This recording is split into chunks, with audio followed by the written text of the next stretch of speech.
Well, now that they've figured out funding for K through 12 schools in the state budget, lawmakers will next look at funding for secondary education. The Joint Finance Committee has already tackled building projects for the University of Wisconsin system.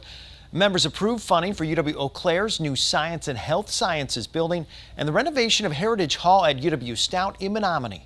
But a number of projects didn't get any money, including a plan for a new engineering building at UW-Madison.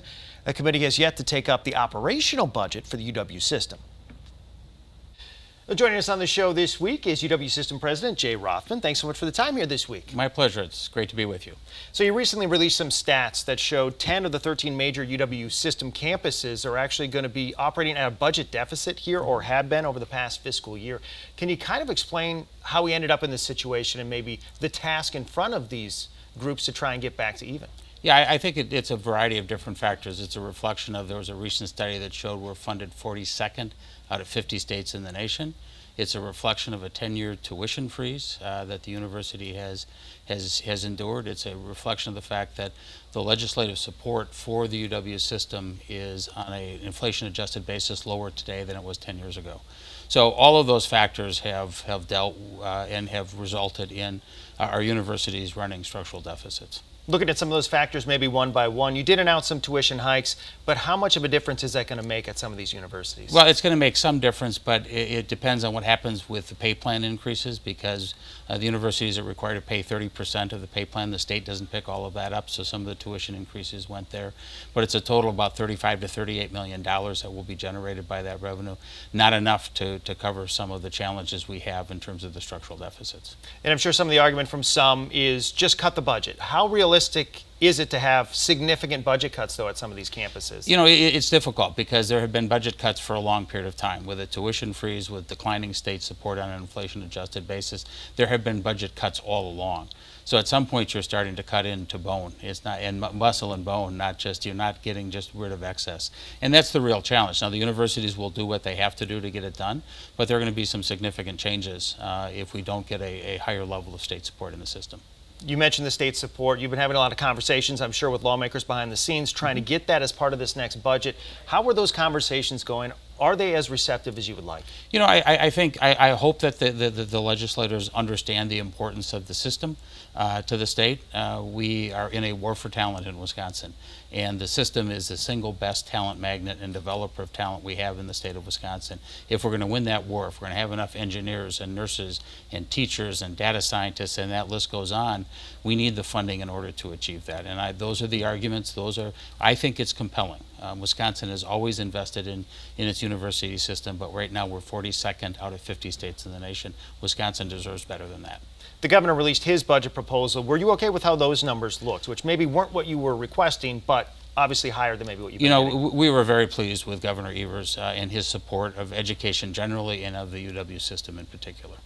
The capital budgets is another part of the whole budget conversation. Recently, obviously, the Joint Finance Committee came out. They approved some of the UW system requests that you have. One of the big ones that they didn't, though, and several they didn't, was with the engineering campus here on UW-Madison.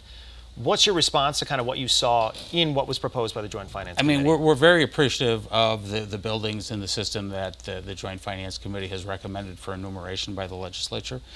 Buildings in Stout and Oshkosh and Stevens Point and Eau Claire, very needed buildings. But I think the case for the engineering building in Madison is compelling. We know by the applicants there is enormous demand from prospective students. We know we don't have enough engineers in the state. The business community is supporting the endeavor, and there is substantial private money that has been raised for and will be raised for that building. That to me is a compelling case, because we need more engineers in the state, but we also need, and this is important, we also need world-class research facilities in engineering. That new facility would drive that. That drives economic vibrancy in Wisconsin. I think that case is compelling as to why that building should be built. Is there still any hope for you think, to get funding for that building here in this budget? You know, we're still working with the legislature to do that. We want to partner with the legislature to do what's right for the state of Wisconsin. As I said, I think the argument for why that building is important is compelling, and we are hopeful that the legislature will see it that way. Now, you recently decided to eliminate some diversity, equity, and inclusion statements that were part of the hiring process for the job application process.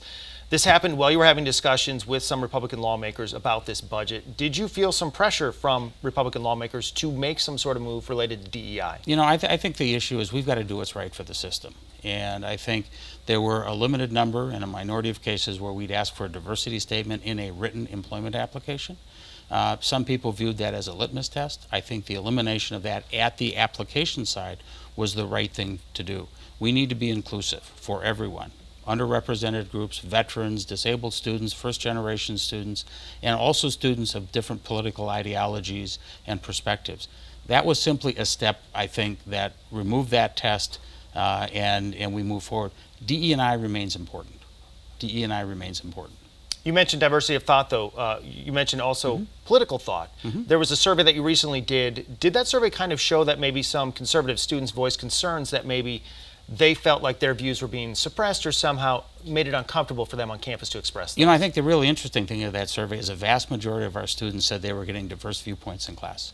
So it's not that question of are they getting skewed in terms of the perspective that they're getting. And you're right, conservative students, as students skewed more ideologically conservative, they were less likely to raise their hand and raise their views. Their primary concern, though, was about peer pressure. It wasn't somehow the university limiting that free speech. It was the peer pressure. We've got to address that.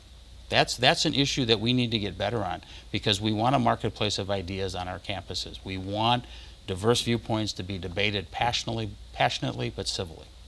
The hard part is how do you do that, right? Because you can't really have a political litmus test, can you, for any sort of staffing, hiring, or anything like that? Would you run into legal problems if you tried to maybe ask people what their opinions were in a hiring type process? No, but I think it's more just in creating an environment where it is inclusive, where people can feel that they can have those debates and not be marginalized or tainted or labeled. And I think that is, we live in a polarized society. We're a microcosm of that polarized society. But if the universities are not there and cannot create that marketplace of ideas, where those ideas are debated passionately but civilly, I'm not sure where it's going to happen. I think we can get there. It's going to be a process. It's going to take work. But I think the universities, I know the chancellors are committed to creating that type of environment within our universities. And finally, I wanted to ask you about the two-year schools within the UW system. Obviously, it's been a struggle financially for many of them. How do you see the future playing out? Because it appears that changes need to be made to keep them where they can be relevant into the future. Yeah, in the last month or so, I've asked each of the chancellors who has responsibility for the branch campuses to provide an assessment about how we maintain long-term viability of those institutions. We want to ensure that we maintain as much accessibility as we can, but we also have to be good stewards of both taxpayer dollars but also tuition dollars. And that's what we're balancing. You know, all of the options are on the table, and we'll see what the chancellors come up with. All right, President Jay Rothman, I want to thank you for the time here this week. Great, thank you very much. Good to be with you.